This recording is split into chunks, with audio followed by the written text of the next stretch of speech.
अऊज़ु बिल्लाहि मिनश्शैतानिर्रजीम बिस्मिल्लाहिर्रहमानिर्रहीम। एक जो इंतहाई अहम सवाल पेश किया जाता है माह मुबारक रमज़ान के अंदर, और वो ये कि सहरी में किस टाइम तक इंसान के पास इख्तियार है खाने का, यानी कब तक इंसान के पास ऑप्शन है कि ये सहरी को जारी रखे और कब वो वक्त है कि जब इसको अपने हाथ रोक देना है खाने से।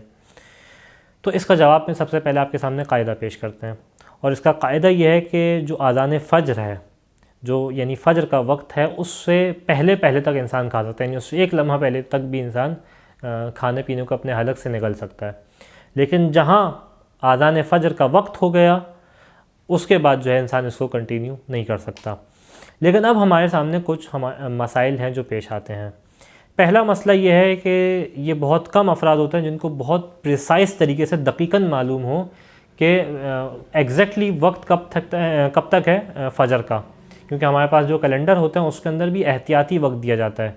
हत्ता फ़जर का भी एहतियाती वक्त होता है और सहरी से रुकने का भी एहतियाती वक्त होता है। फ़जर का इस एतबार से एहतियाती होता है कि फ़जर के टाइम के कुछ मिनट बाद का टाइम दिया जाता है, और सहरी का एहतियाती क्या होता है कि फ़जर के टाइम से कुछ मिनट पहले रोक दिया जाता है। तो ये दोनों टाइम जो है वो फ़जर के टाइम नहीं होता है। कायदा ये है कि फ़जर तक इंसान अब खाए और उससे एक लम्हे तक पहले खा सकता है।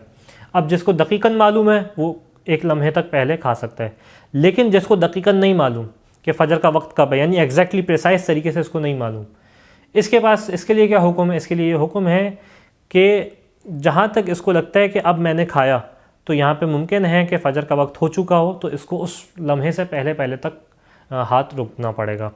यानी इसको रियायत करनी पड़ेगी एहतियात की, यानी इसको एहतियात के साथ चलना है। मिसाल के तौर पे इसको लगता है कि फ़जर मिसाल के तौर पे 4:55 के ऊपर है, तो अगर इसको लगता है 4:55 के ऊपर है, यानी इसको लगता नहीं है, इसको अंदाज़ा है कि 4:55 के अराउंड होगी, और इसको लगता है कि एहतियाती वक्त जो है 4:50 तक जो मौजूद होगा, तो इसको एहतियात के ऊपर अमल करना लाजिम होगा, और फिर 4:50 के ऊपर जो है इसको अपना हाथ रोक देना होगा। खुदावंद मुताल से दुआ है कि इन मसाइल के ऊपर हमें अमल करने की तौफीक अता फरमा।